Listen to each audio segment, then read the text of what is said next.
ഒരിക്കൽ ഭൃങ്കൻ എന്നും ഭൃങ്കുവെന്നും പേരുള്ള രണ്ട് ഭൂതങ്ങൾ ആകാശത്തിലൂടെ പറക്കുകയായിരുന്നു. അങ്ങനെ പറക്കുന്നതിനിടയിൽ അവർ താഴെ ഒരു ഗ്രാമം കണ്ടു. കീറ വസ്ത്രങ്ങൾ ധരിച്ച് പട്ടിണിക്കോലങ്ങളായ ഗ്രാമീണർ അങ്ങുമിങ്ങും ഇരുന്ന് തമാശ പറയുകയും പൊട്ടിച്ചിരിക്കുകയും ചെയ്യുന്നു.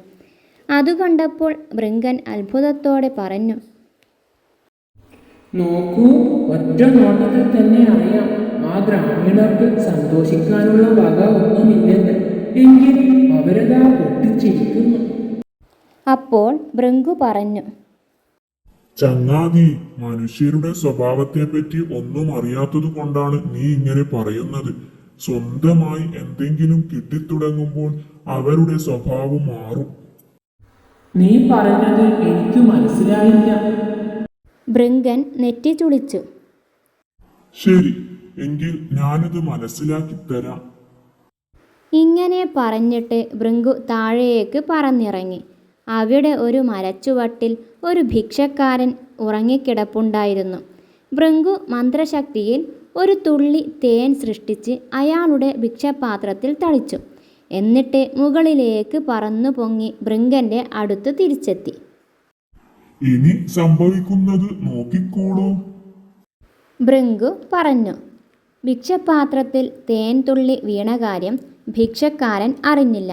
പക്ഷേ അതിലേ പറന്നുപോയ ഒരു ഈച്ച തേനിൻ്റെ മണം പിടിച്ച് പാത്രത്തിൽ വന്നിരുന്നു. ഈച്ചയെ ശാപ്പിടാൻ താമസിയാതെ ഒരോന്ത് വന്നു. ഓന്തിനെ കണ്ടതും എവിടെ നിന്നോ ഒരു പൂച്ച അങ്ങോട്ട് ചാടി വീണു. അതിലേ പോയ ഒരു നായയ്ക്ക് പൂച്ചയുടെ പ്രവൃത്തി ഒട്ടും ഇഷ്ടപ്പെട്ടില്ല. നായ പാഞ്ഞു വന്ന് പൂച്ചയെ പിടിച്ചു. ഇതെല്ലാം കണ്ട് ഭിക്ഷക്കാരൻ ഉണർന്നു. അയാൾ ബഹളം വച്ച് ആളെ കൂട്ടി. അപ്പോഴേക്കും പൂച്ചയുടെ ഉടമസ്ഥനും പട്ടിയുടെ ഉടമസ്ഥനും അങ്ങോട്ടെത്തി. അവർ തമ്മിൽ പൊരിഞ്ഞ വഴക്കു തുടങ്ങി. അതോടെ നാട്ടുകാർ രണ്ടു പക്ഷമായി തിരിഞ്ഞു. തർക്കം മൂത്ത് എല്ലാവരും തമ്മിലടിയായി. ഏറെ താമസിയാതെ ഒരു ഉഗ്രൻ യുദ്ധം തന്നെ അവിടെ നടന്നു. അതിശയം കൊണ്ട് ഭൃങ്കൻ വാ പൊളിച്ചു. അപ്പോൾ ഭൃങ്കു പറഞ്ഞു, കണ്ടോ, ഒരു തുള്ളി തേൻ ഉണ്ടാക്കി വെച്ച പുകില്. മനുഷ്യർ താമസിക്കുന്ന ഇടങ്ങളിൽ എപ്പോഴും ഇങ്ങനെയാണ്. ഒന്നും സ്വന്തമായിട്ടില്ലാത്തവർ പക്ഷികളെ പോലെ സന്തുഷ്ടരായിരിക്കും. എന്തെങ്കിലും ഒന്ന് കിട്ടിക്കഴിഞ്ഞാലോ അതോടെ അവിടെ തർക്കവും ബഹളവും തമ്മിലടിയും വരുന്നു. കഷ്ടം, ഭൃങ്കൻ പറഞ്ഞു.